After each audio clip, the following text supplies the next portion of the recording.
Welcome to the Art and Alchemy Lab, a podcast that explores transformation through creativity. I am your host, Allison Adams. I will be speaking with modern alchemists, artists, healers, and visionaries who have learned to transmute lead into personal growth and spiritual gold.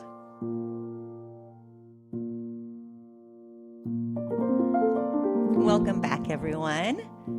Today's guest is Scott Erikson, known as Scott the Painter on Instagram. He's an artist, author, and performance speaker who is passionate about creating visual vocabulary for spiritual contemplation. He is the writer and performer of 2 one-man shows, the author of 5 books, and the illustrator of countless visual prayers. Today we're diving into the alchemical symbol of the glistening peacock, the process of transmuting painful seasons into glimmering insights, and how that transformation lights the path forward for each of us. Let's welcome Scott to the show.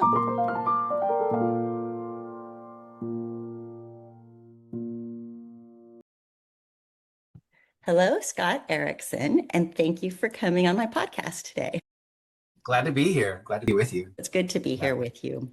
I can see behind you, for those that are not able to see this, I can see a fantastic looking desk full of all kinds of little tchotchkes and books and pens and keys, but it's pleasing to the eye. It looks like a lot of stuff, but it doesn't look chaotic. Oh, I wish I could give you the full view. This camera is attached to this computer, but my studio is in an old bakery. So it's a large space, but I have built, I call it the house in a house. So this is kind of like a large closet house inside of a bigger building. And when you walk into this space, there are shelves in front of me, shelves behind me, art and lamps. And people are like, it feels like going inside your head. And like, that's exactly what I wanted it to be. It's like entering into all the creative ideas, all the history, loves. So I have a bunch of like totems and sculptures and spaceships and art pieces and shrines and fun kitschy comedy things, cards, skulls, just anything. Everything that makes you happy. Yeah, I want to enter into a spot and feel all the at some point we became object makers and we make symbols and we make little artifacts of our lives. I wanted like a house of curiosities. I love a good full house of curiosities, a shop where you're like, what are all these things? Yeah, that's what I wanted. Well, I will have said this in the introduction by the time this podcast is out, but you are a professional illustrator, artist, writer. You've written some books.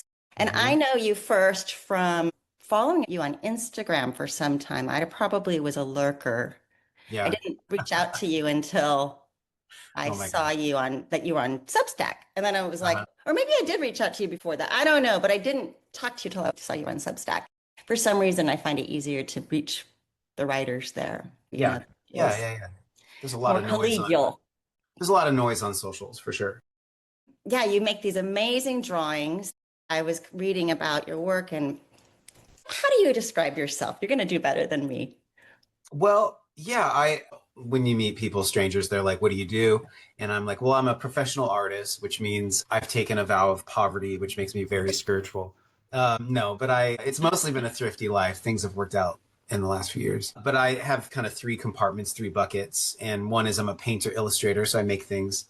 2 is, as long as I can, I'd still like to make books. So I've made 5. And then 3rd is I'm a public speaker, but I call it performance speaking. It's like a 1-person show or a speech, but I refuse to believe in the boredom of humanity and the boredom of adulthood. This happened to me like growing up in church, where everybody's talking about like the most important thing, but it was so goddamn boring. So I just like refuse to believe that there's one way of communicating. And so I always try to bring a little bit of surprise and art making. And if it's long enough, some karaoke and things like that. I've kind of created 2 touring shows and I'm working on my next one. Which is a longer process than I thought it would be, but that is life, a longer process than we thought it would be. So in some ways, I'm trying to think of a name for all of that. There's a lot of the performance artist in there. Yeah. Because there's a curation around everything you do fitting into something on your website, for example. Yeah. I recognize that push-pull of an active mind with a lot of ideas. Totally. I think I have it tacked up back there, but my friend, he uses my studio space a lot. He said, "You're not a medium forward artist, you're a meaning forward artist." Ooh, I like that. Meaning, I am dedicated to, I guess, two-dimensional illustration as a practice. But when I think of a series of things, I'm like, is this a talk? Are these poems? Is this posters? Is this a painting? Is it a... Last year, I made a series of like shrines, partly from another artist, but I was like, I want to make something, these mantras or these things that I'm saying in my life.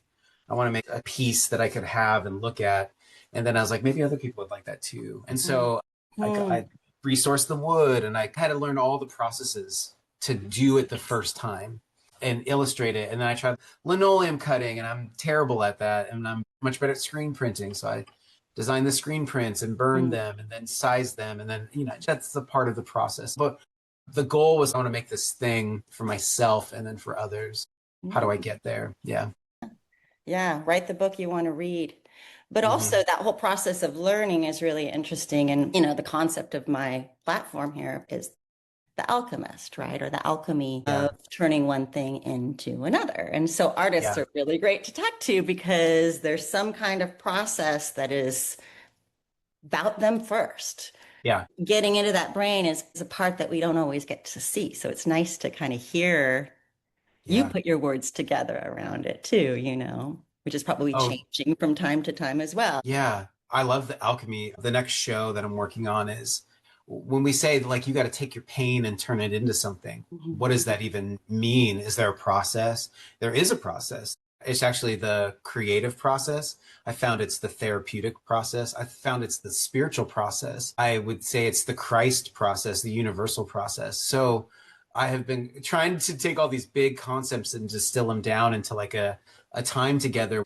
Maybe it's helpful if I could give you some pictures and diagrams and experiences of like everything goes through this process. And the artist is one who's just kind of dedicated themselves to going through that process. There's not a lot of definitions of what being an artist is. It's pretty open. A friend recently, she's middle-aged, and she's like, I think I'm actually an artist. And I was like, great. Here's what being an artist is you're dedicated to a practice and you're dedicated to a process. That's kind of it. You're dedicated to like, I'm going to allow myself to go through processes, and then I'm going to practice some kind of medium for that to come out and be shared. And that's what makes you an artist. Yeah. Absolutely. And that's exactly the same thing. I mean, I think we have these processes in alchemy, and you're going to like this. I mean, I think you'll like this, I should say. The reason I got into it was because what I understood about these symbols and these codes, they were so diverse. They're interesting. They kind of pull you in. Maybe classic place to find them right now would be like Harry Potter books. They're definitely like those kinds of words and meanings, and they're really deep, and they seem so strange and secretive, but it's because all the people that were writing them down and doing these experiments were trying to hide them from other people. So there were all kind of their own version of things that now over time we can try to figure it out. Like, oh, I think that meant this. And the only way that it really works is to look at it from like a depth psychology direction, almost like, well, this is this stage in your becoming and your individuation and stuff. And so Jung wrote a lot about it. You don't even have to know if the thing you're talking about is even 100% the right thing. You're kind of creating it as you go. Well, from my understanding is that Jung came across this alchemic vocabulary and was like, actually, this is really helpful to describe the process of change in a person. Yes. I've distilled it down to, because what I've been interested in is like this idea of who is the shaman, who is the healer in the community. Here's my other cat, Frida Kahlo. She's very sweet. They're all named after artists. Like, we've all heard a lot about the hero's journey, and I'm kind of just bored of the hero's journey.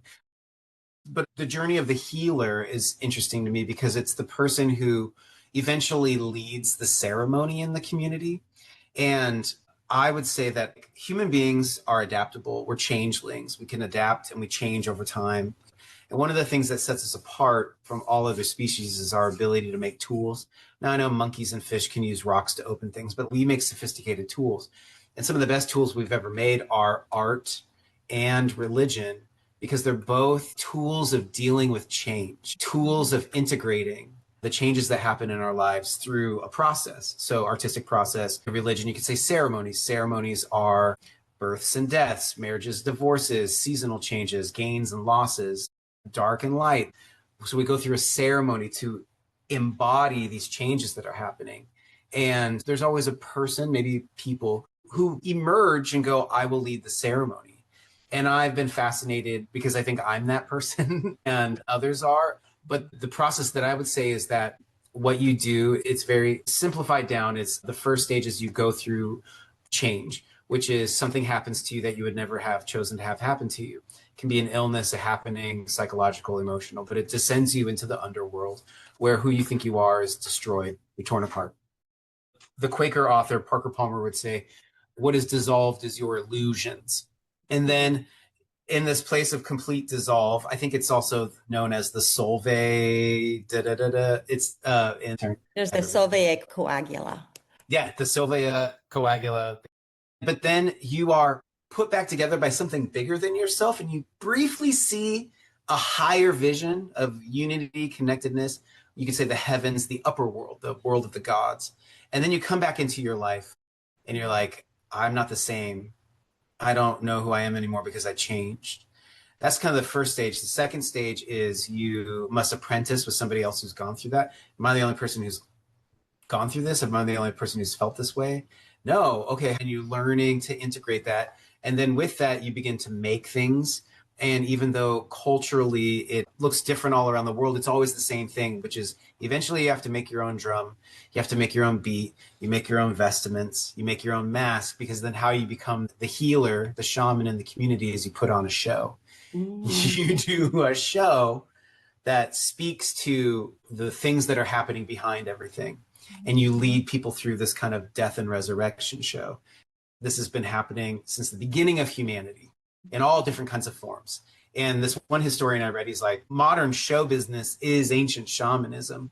I mean, James Brown, David Bowie, Beyonce, Johnny Cash, these are all people who are leading us through, they're pantomiming their time in hell, the despair, the destruction. They're speaking to the grace and the glory of the heavens, connectedness, light, and they're leading us through their songs, their albums, this kind of transformation. And so that has been my introduction to the kind of alchemic process of turning our grief into a gift, turning our pain into something healing, becoming the wounded healer, you know, and our gifts are going to be tied to our wound. And so that's why it kind of hurts a little bit every time you live into your gifts. It takes a lot of bravery. And even though you said that the hero is it's a boring story, I think the traditional hero story is boring. We're even finding out now that a lot of it was interpreted a certain way. I mean, where were the women, yes. right? I know eventually the person comes back and they give a gift to the community, but I think so much of this has been like individualized. Like, I'm going on this journey and it's me and oh yeah, a guy, but I become the hero. And it's like, I think more akin to me is, what does it mean to give something that becomes healing to the community? Because everybody can partake in that. I don't think everybody becomes the shaman in the community, but I do think that every person in their life is going, what am I going to do with this thing? Everybody goes through change. How is that affecting our lives? And I think the mystery and the surprise of life, I just heard even somebody talking about it today, about their own wife's death and what they learned from it. And he was like, I would never change what happened to me. That's the surprise of life, is that I've met people and myself have gone through very difficult things, but then a far enough time from that, you can look back and go, I was irrevocably changed. And I don't know if I would get rid of that, because that is, I think, what the divine has set up the universe for us to evolve and for us to grow and for us to change. So art making, that's my particular haunting on how to do this. I love it. I mean, it's inspiring. What I'm hearing from you is you don't have to make it a hero's journey each time, because it's kind of becoming a part of your lifestyle. Like, you know how to show up. Yeah. You know how to recognize here we go again, or not. And that becomes the shaman or the guide or even the Sherpa. Let's think of the Sherpa over in the Himalayas. And they put themselves in danger just to bring people up and down the mountains. But Yeah. they're really Yeah. good at, they're like, no one else can do it. But to them, it's just part of their life going up and down, up and down. And I think as the artist shows up in discipline over time, that's what having a life as an artist, there's something about that commitment that you've made. You recognize it's kind of like too late to turn around. You just got to keep making it. And when you get to that point, you start to realize I'm the elder in this now. How am I the one showing people how to think this way? I guess I just put enough time in that people believe me, you know? I Yeah. don't Yeah. know. Who Yeah. knows why? But Yeah. you show up all the time. And not just show up, but you share your work. I like how you put your artwork out there. They're real like kind of, I don't want to say memes, but they're just like simple symbols together to create Yeah. this little mini story. I really appreciate symbols a lot. I love that kind of language. I think of myself more as like a symbolist, a symbol designer than a like long developed painting. Also, there's a bit of what is the project you're working on and then what is the tools you're using for. So sometimes people are like, "Oh, I love that illustration. Do you have an original of that?" And I'm like, I drew it in my iPad. I sent it to my computer and finished it in Adobe Illustrator. And then I airdropped it to my phone and I posted on Instagram. Where does it exist?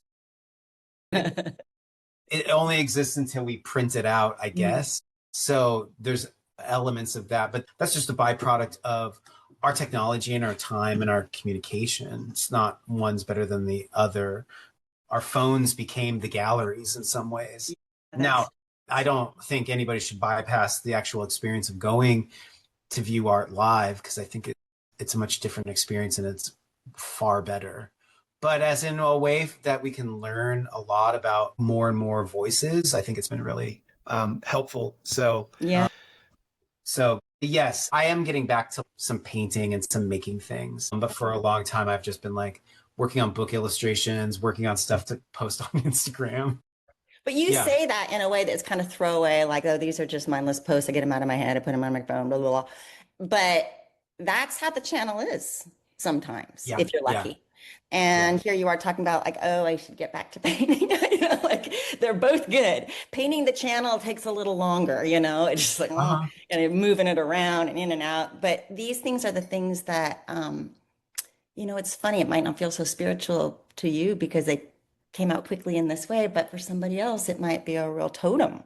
Like you said, Yeah. I heard that you had like 1,000 people had their tattoos on them or something. Yeah. They're just like little image prayers, I think I heard someone Mhm. call them, which is so Yeah. lovely to be able to just focus on an image in your mind especially for those of us who don't meditate well, that the mind has a hard time being quiet.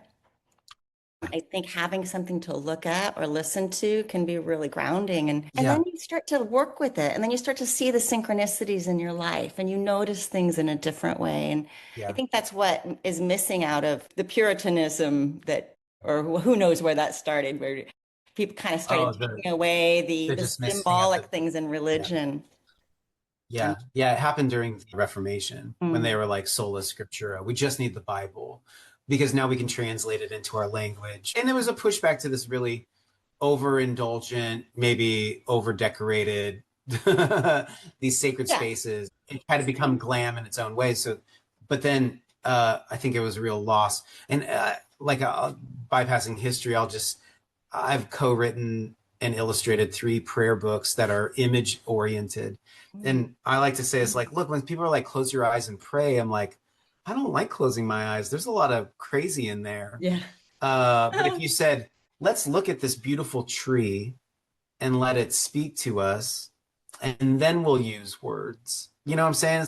You would be invited into the wonder and mystery of a living organism. You would consider its presence and its relationship in this world and how it's networked. Mm, And then it would probably change what you thought you needed to pray. And so instead of like close your eyes and pray, which is my whole life, I'm like, I don't know, why don't we look at an image and pray? Why don't we look at something or listen to something or reflect on something? mhm. I don't think we have to make up the vehicle every time. I like to say sometimes you have all the words and then sometimes you don't have any words. So when you have all the words, journal, go Mhm. on a long walk, say everything you want to say. But sometimes you just have silence in you. So we have this huge history of women and men who've left artifacts, beautiful prayers and verses and poems, prose, images, music. It's like there's seasons of your life where you just rely on that. I learned this very well when I had an experience where it's a really long story. I could keep it short, but I lost a good friend. I lost a friend in my 30s to cancer, and her and her husband and a group of us went to Jerusalem, and just to kind of we got there on some standby tickets. We did some work, but we were really just going on like a pilgrimage and kind of grieving. And I came across the Wailing Wall one day, which is the remnant of the Jewish temple. And prayers from all over the world are like written on pieces of paper and shoved in it. So it's like this very sacred space. And I went up to the wall wanting to say everything. And when I got to the wall, I just had silence. I didn't know what to say. I didn't know how to open myself up. And it was really disappointing. But then this Jewish man walked up next to me because they're all very tight in there, and he just began singing this like really guttural lament song, just right next to me. And I just remember after a couple of minutes, I heard my spirit say, "God, I don't know what he's saying. I just know he's praying my prayer. So Mm, could he just pray for the both of us?" And I nice. just let this man sing a song of lament for me too. And even though I didn't understand it, my body, my soul did what I You wanted allowed to him to say. be the shaman of that little walk, 100. Exactly. that part of Exactly. the path. Exactly. Exactly. Which Yeah. is a great invitation to go, at what times do we let others do that for us? And then when do we have to do it? A A lot lot of of, times we don't know when we're doing it either. Like yeah, you yeah, said, like yeah, I'm just going to keep putting it out there and then go make some more art. Well, you didn't say that. I yeah. put that on there. It sounds like that would be something you might do. But there's sense of because they come out of you rather, Hmm. there's a different intelligence, it sounds like, that allows these things to come together quickly. There's a unique quality that you bring to this specific artwork, but I know you have Yeah. more in you than that. But to some of us, don't devalue that because we're valuing the image. It meant something to us. Why Hmm. would you cheapen that by saying it was no big deal? Maybe I did say it's no big deal. Yeah, I'm close to it, so it's Yes. just kind of normalized. Sure. But I do think that I was speaking this last weekend, and they didn't have slides there, but I got a big piece of paper, big poster board, and there's this how to write a poem form that I learned from a friend, Patrick Otuma. He's this Irish poet, where he's like, poetry is just like all art is a relationship with something that's ordinary in your life, and you're trying to make it extraordinary. So he has this list of like 9 lines, and he has these prompts. He's like, so write a short sentence, try to no more than like 6 words about when you realize that this thing in your life had become ordinary. What's the one thing you'd like to say about this thing? What's your general feeling? What's an object associated with this thing? So you have all these prompts, and then he gives these 4 lines, but he mixes them all up. He has this like way of breaking it out. And I showed this to people because when you think about writing a poem, you're like, oh, I'm horrible at writing and I don't know where to start. And it's like, well, every art form has scaffolding. Jazz music is taking the note scale and then kind of breaking it apart. Image making is bringing two things together you've never seen put together. So I like to say you can make a list of objects and make a list of settings, and then put objects and settings you've never seen before. And then you go, oh, I've never seen that. That's so creative. Mm, So creativity is seeing something you've never seen before. mm, Poetry has a way of building it. So everything has a form. People who are professionals, they've just professed that they'll dedicate themselves to those practices. That's what makes them professional, is their mm. profession of, I'm going to dedicate myself to this. Here's what I'm getting to, Allison, in a very long-winded way, is I actually think that there's a missing component of spiritual formation in our lives right now, which is creative practice. I think we've offloaded to the internet, to influencers, to social media, an actual part that really defines us as human beings, which is we are Mm. creative. Now, that doesn't mean you'll have a painting studio, but you know what? My dad's best friend spent his career being a court clerk, and then he retired, and then he took up watercolor painting, and he's happy as a clam. He's like, I wish I had done this my whole life. What stopped him? Probably the label. He said, I'm not an artist, or I have other things to do. Or I'm I not ready think to that commit to poverty. I'm not ready to commit to yeah. Well, man, I've mostly had other jobs to support my art. But there's this one woman had this post where she just is like screen time 6 hours, creative time 0 hours. And how much are we really loving all of our screen time versus I wish I was partaking in something beautiful. And I'm not saying art, it could be like how you tend your garden, it could be how you throw parties, it could be how you curate meals, it could be how you volunteer your time. This would actually be a good time to pull up the image that I sent to you. Oh, yes. I can just probably hold it up for now. Now, did you make that? I made this. Yes, I made it as part of my series of alchemy. It's very smart. Thank I was like, this is a good image. Well, they're all in little jars. All of my images for this series are in some kind of a jar. This one happens to be an upside down light bulb. Uh-huh. In some kind of container, like They're in almost some like kind representing. of container. Is that So, nodding to like the beaker kind of idea? yes, everything in the series, when you look at it, they're all like, I mean, I'll just hold a couple for this. This is actually the kind of the hero's journey of alchemy, coming back to that. First, we have the crow of the Negredo, which is like the dark, The dark dark. night of the soul or Yep. depression or the stuckness. Now we have the swan, white swan of the albedo, which is more of a transcendent kind of surrender, a very Yeah. feminine, lunar kind of energy, moving into the light, but still removed, right? Okay. And these two go either way. I'm going to just put the pelican first. There's a, different, again, alchemists will look at things in a different way according to Yeah. what their codes are. And Yeah. truthfully, the hero's journey or your process is going to be never going to be in the order that you expect. Grief is all, it's not like, oh, then you have anger and then you have sadness. And it's not, it's going to be all of it, all of that. And that's what I love about this kind of, I feel like it is a spiritual approach. It's just using kind of codes and mind symbols, but there's something very natural to these stages that one moves into the next, right? Can I offer a definition that's helped me is that spirituality is making visible what is invisible. Yes, So you're just going, hey, that's it. we have this sense. This picture can help kind of describe this sense. Yeah. This is what gave me the idea for these cards. Okay, so we have another one called the Pelican. It's another one. I You can love start these. to see the shape of the alchemical bottle in there. So there's different, imagine yourself in all these different stages. And there's the last one, there's the phoenix of the rubedo, where we come to the gold. But just go back to the vessel. When the scientists in time, let's just call them the alchemists, they were the kind of prototypes for chemists and physicists. It really changed for them when they discovered glass beakers, because they might have had the vessel that you could have seen through, but a lot of things were like metal jars. Because they could see into. And so then Yeah. you can see yourself, when you think of yourself looking at a jar of something that's going on in one of the areas of your life, like let's imagine a range in a kitchen full of different pots. You're going to push the ones to the back burner that aren't going to boil as quickly, and then you can move them around. But when you Yes. see what's in the pots because they're glass and you see, oh, this one's darkening or this one's coagulating or whatever, the alchemist can just take notes and be removed rather than constantly checking or thinking the thing's going to explode.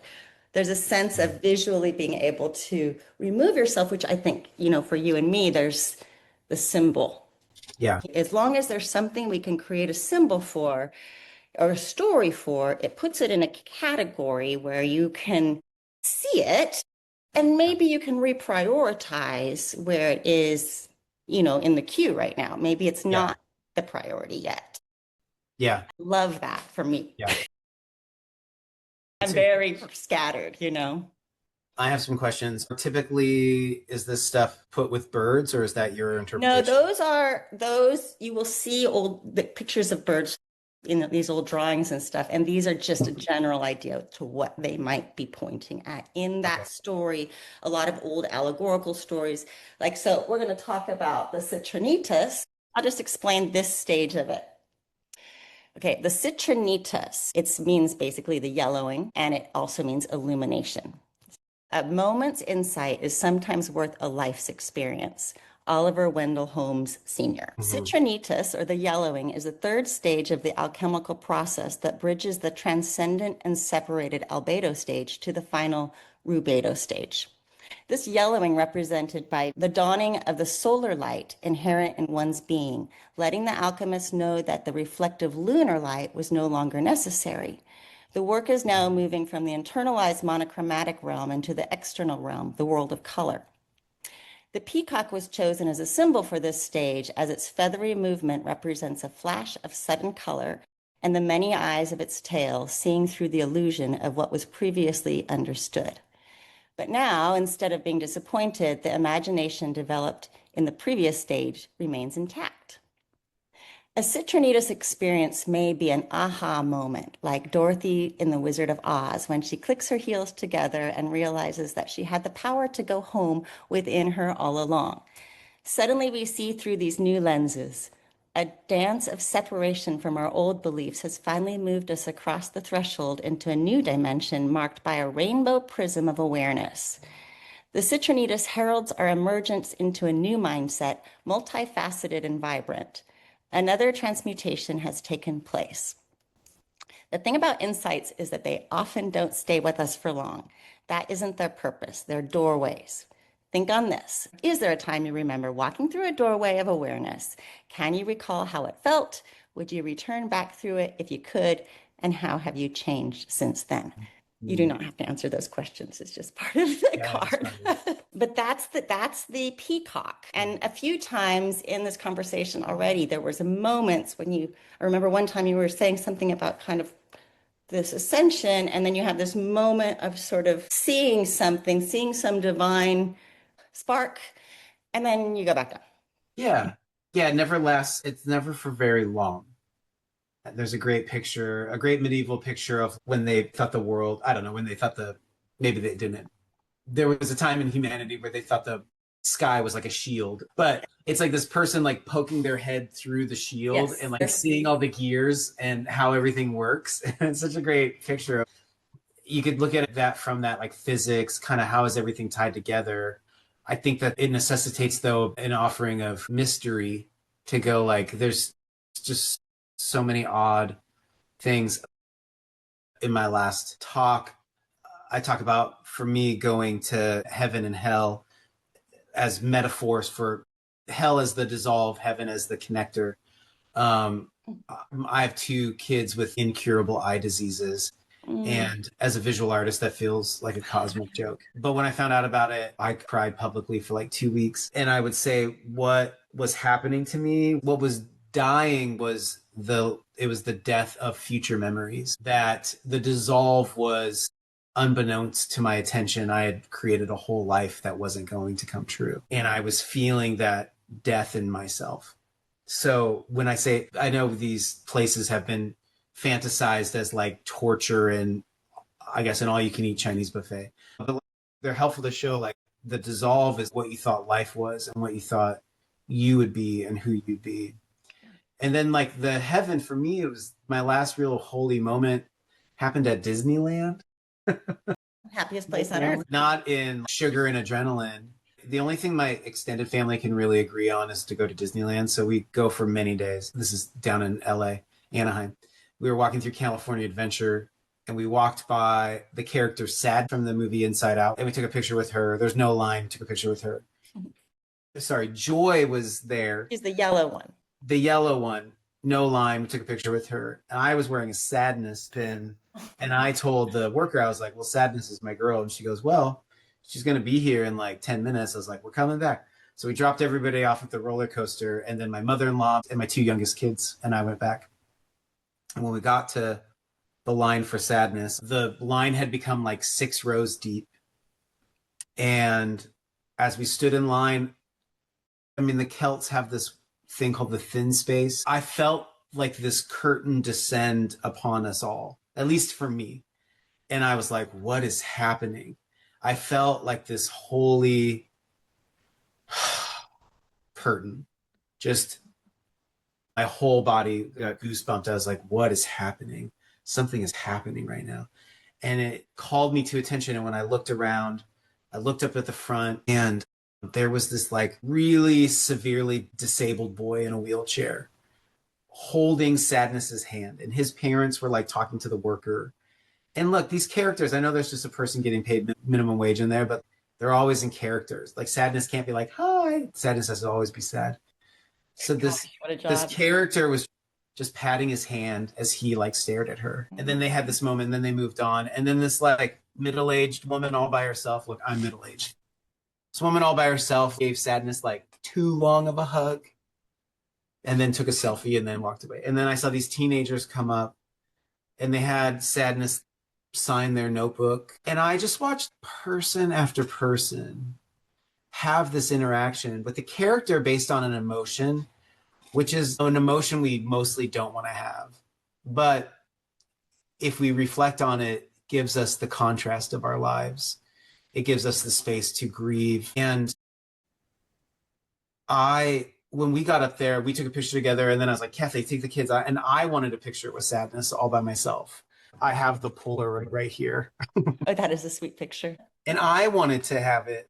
And I had this deep sense of like, oh, you're this thing that I've had in my whole life. You've been with me. And it feels really meaningful right now to be able to say thank you. Thank you for being a part of my life.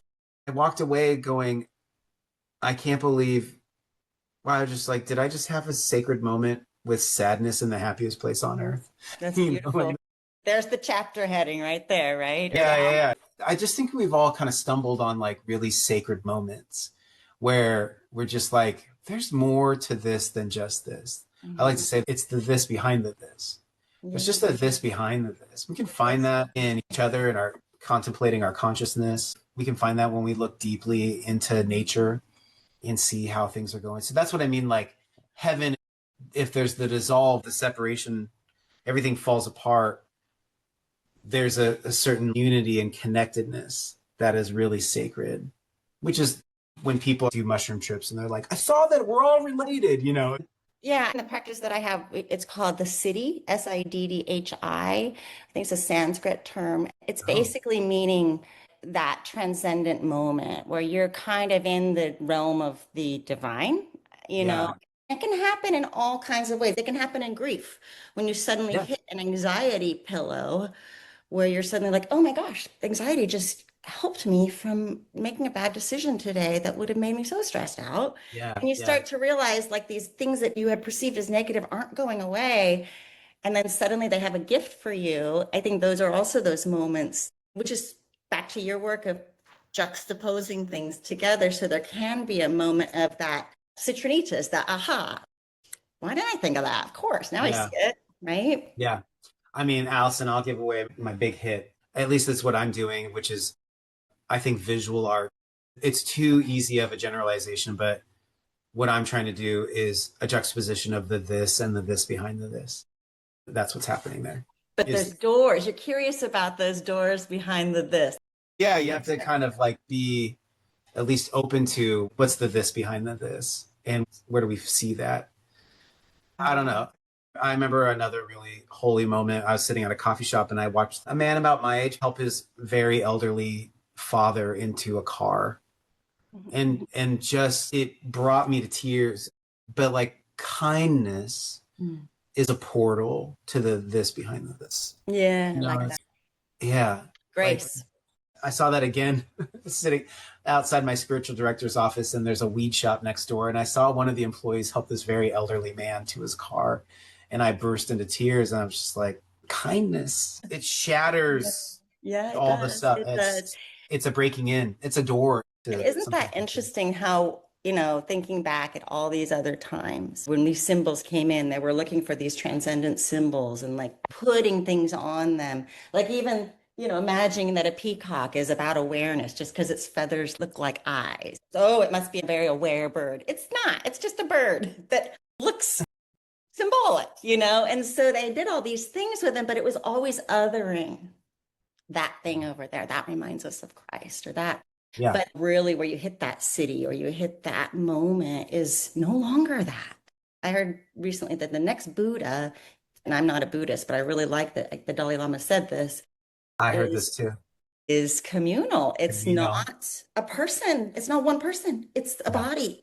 And how have we heard that before? And it's just lovely to think about its connection and humanity that allow us to feel that grace that is suddenly like you're inspired, you're moved. And all it takes is helping someone to the car. And maybe nobody's moved in that moment, but you don't know that someone's not watching and crying. We can bring so much in without having to really do much, as long as we're, like you said, moving it towards something. Mm. But I'm not going to let you off the hook. I asked you Not to off the bring hook. in a piece of art you want to show me one of your favorites? Well, yeah, because it's nothing I've released yet.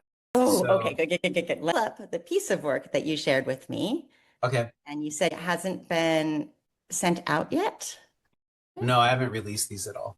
I've been working on illustrating the Beatitudes, which is the kind of paradoxical blessings that Jesus gives for his known to be the Sermon on the Mount. And so blessed are those who are poor in spirit, for theirs is the kingdom of heaven. But this one is blessed are those who are merciful, for they will receive mercy. And there's hardly any illustrations of the Beatitudes. And now I know why, because it's really friggin' hard. But I am doing this kind of like art shape and then trying to have the illustrations within it. Because it's like, blessed are this for this. So it's kind of this door. It's what we were talking about, a doorway to another way of seeing or being. But this one has this kind of like, do this and it'll come back to you. This is probably the strongest one so far. Is For it me, finished? no, no, no, no. This is like the rough sketch. So in the process right now, I'm making the bindings really thick, like a thick rope. The hands are actually, it's more of like a negative looking image. So everything's like black with white.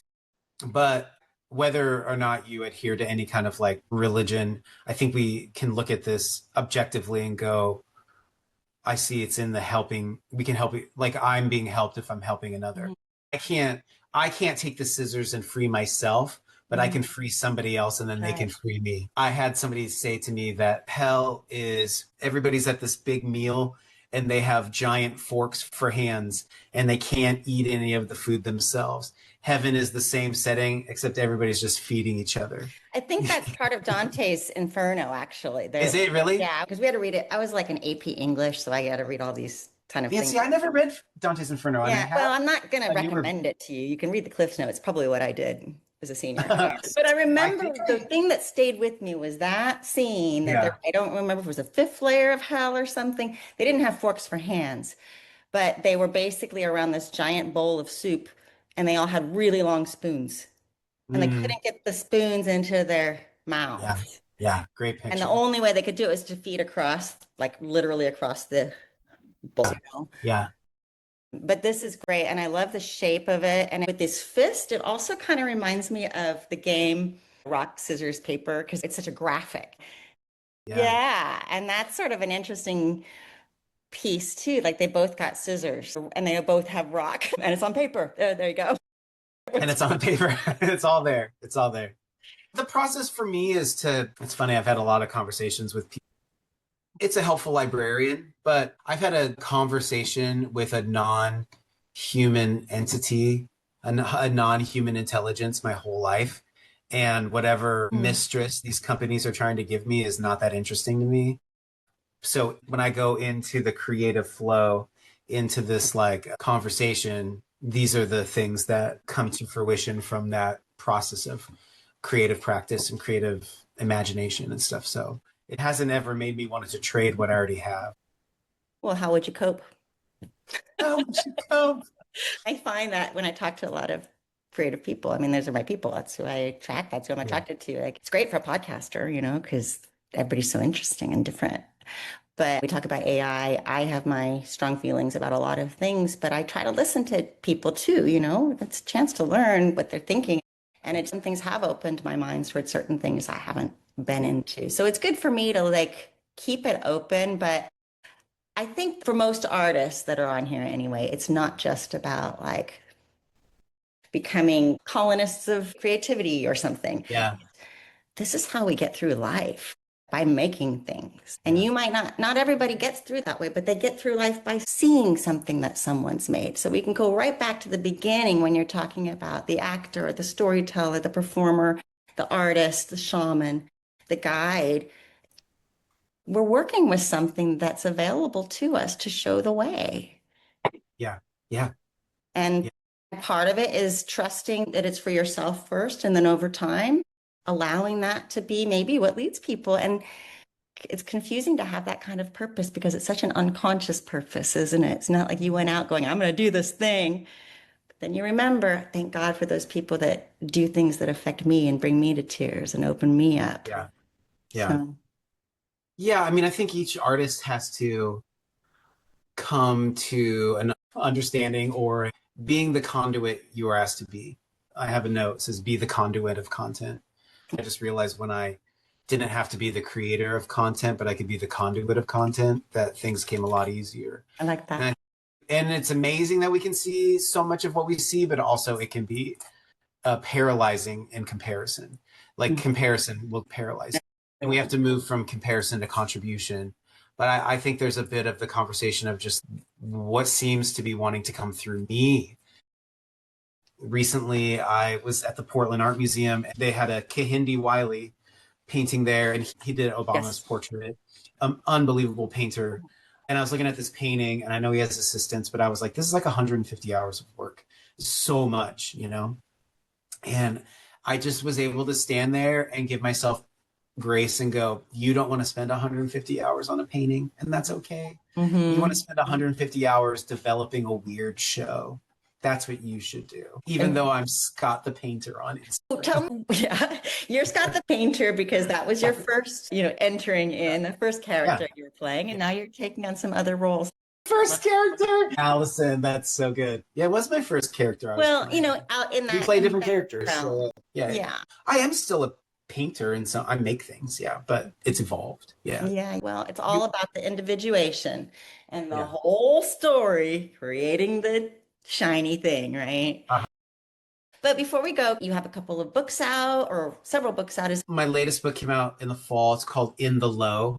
And it's a collection of, the simplest terms is prayers for depression, but it's a collection of like words and images for contemplation during the low seasons of life, grief, depression, anxiety. Myself and my co-author, Justin McRoberts, we were both men who go through bouts of depression. And I noticed that I was collecting images, poetry, things for those days to be like footholds as I was going through a process of change. Depression is a symptom of something deeper that's going on. And if you let it be, it can be an awakener of something new in your life. But we couldn't find a collection of things that, like bad therapy and bad religion, are just like, get out of there, like pray your way out. It's and versus like, go through and we'll be your companion as you go through.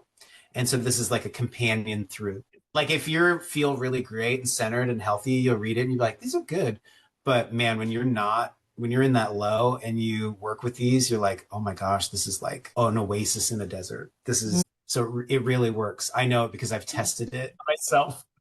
Got to do yourself first for it to be authentic, right? I smoke what I'm selling. That's my latest big project that I came out with just months ago. InTheLow.com. You can find it anywhere. And then, I don't know how fast or slow this is going to go, but I'm starting to like bring a new workout, which is this process of turning a grief into a gift. And I have no idea, but I'll let people know. Instagram and Substack is where I'm the most. Definitely people go check out Scott's pictures and you'll see what we're talking about this whole time. Yeah. It was so good to have you here. Thank you for just giving so much of your personality and your knowledge. And oh, Allison, this is great. And there'll be a follow-up because I really want to know more about your alchemic I have lots to say. Yeah, and so you can point me in some directions. It was great to be together. So good to talk to you today. Thank you. Yeah. Thanks for tuning in to today's episode of Art and Alchemy Lab. If you enjoyed what you heard, please take a moment to hit that subscribe button so you never miss an episode. Your likes, shares, and reviews help this podcast to reach more people, and it means the world to have your support. Until next week, stay curious, everyone.